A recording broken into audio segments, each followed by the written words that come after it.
Good morning, my dear students. We were learning chapter 6, An Angel in Disguise. We already saw a little bit about the story and also about the plot wise development. We will see the theme and the summary of this chapter today.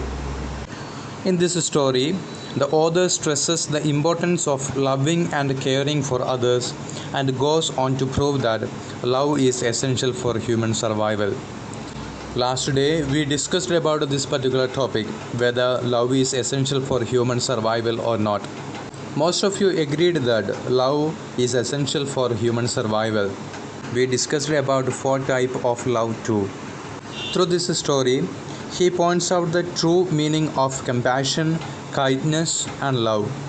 He conveys his idea through the story of a poor woman who falls upon the threshold of her own door in a drunken fit and dies, leaving behind 2 daughters and a son to fend for themselves.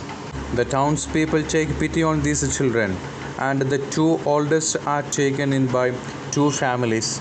But the youngest, Maggie, who is crippled, bedridden, is left alone because no one wants to deal with her disability. So here, the author is giving us a message about the true meaning of compassion, kindness, and love. We will see whom showed compassion, kindness, and love towards this poor little girl, Maggie.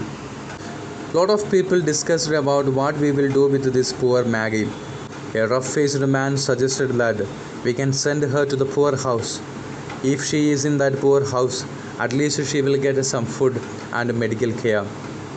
A man named Joy Thompson decides to take her in for the night, but plans on taking her to the poor house the next morning because he knows that his wife would not approve for her. When Joy Thompson brings Maggie home in his arms, his wife is enraged that he brings that sick bat into her house.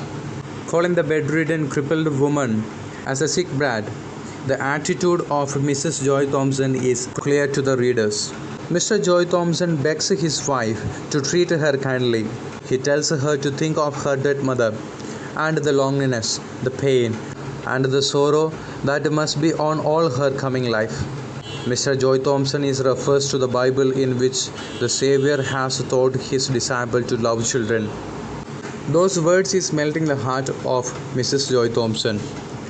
While Joy is out at work, Mrs. Thompson spends the day with Maggie and develops compassion for her. Then she grows fond of her. The Thompsons, Mrs. and Mr. Joy Thompsons, end up keeping Maggie and she becomes a blessing. It had been dark and cold and miserable there for a long time just because Mrs. Thompson had nothing to love and care for except herself, and so becomes sore, irritable, ill-tempered, and self-afflicting in the dissolution of her woman's nature. Now, the sweetness of that sick child, looking ever to her in love, patience, and gratitude, was a honey to her soul, and she carried her in her heart as well as in her arms, a precious burden. Maggie was an angel in disguise. The writer wants to convey that not only does Maggie need the care of another to survive, but Mrs. Thompson also needs Maggie as someone to care and love for, to live a happy, purposeful life. This displays that humans cannot survive without other humans to give them purpose and direction. In the beginning, we will find out the death of a poor woman. Nobody likes her, even children hate her. In the beginning, we will see that the story tells us about a poor woman who fell upon the threshold of her own door in a drunken fit and died, leaving 2 daughters and a son behind to fend for themselves. This woman had been despised, scoffed at, and angrily denounced by nearly every man, woman, and children in the village. But now, people took pity on her. Neighbors went harshly to her hut with the food for the half-starving children, 3 in number. Everybody hated that poor woman. Everybody shouted and angrily behaved with that poor woman.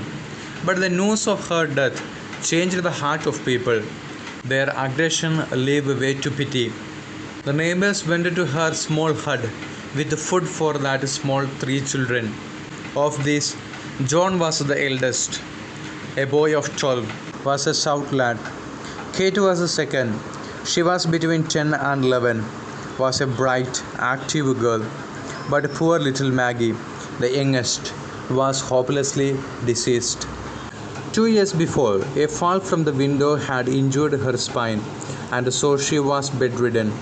The town people pitied these children, and the two oldest were taken in by new families, but the youngest, Maggie, who was crippled, was left alone because nobody wanted to deal with her disability. One of them said, "Take her to the poorhouse," but another said, "The poorhouse is a sad place for a sick and helpless child."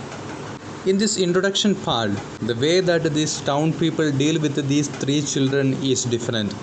Of course, they showed a little love with bringing some food to that three children. We can say those people expressed compassion and love. But all were not with that same compassion and love. The families, those who adopted the eldest John and Kate, was with a mind of self-benefits. The farmer who took John said that he can work in his field because the person who adopted John was a farmer. John is a 12-year-old boy and he can work for a long time. The farmer who adopted him don't want to pay any money, just to give less food and utilize him for his farming. The lady who took Kate also said about utilizing her in her kitchen. Kate will be a great help for that woman. So here they are not showing the real compassion and empathy. They are looking at their personal benefits and adopting these children. The farmer need a worker who must not ask for salary and who must not complain anything. Our poor John, 12 years old boy, suits there better because nobody is there to talk for him. The lady who took Kate also need a helper in her kitchen. She also need a person who will not complain, who can work hard and who need less food.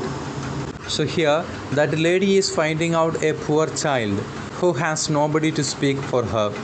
So we can't say that those people expressed real compassion and love. Nobody was willing to take bedridden Maggie because nobody wanted to deal with her disabilities. Author is criticizing the bad attitude of people towards deceased ones. But here, Joy Thompson is acting as a real hero. We will learn about him in the next class. Thank you.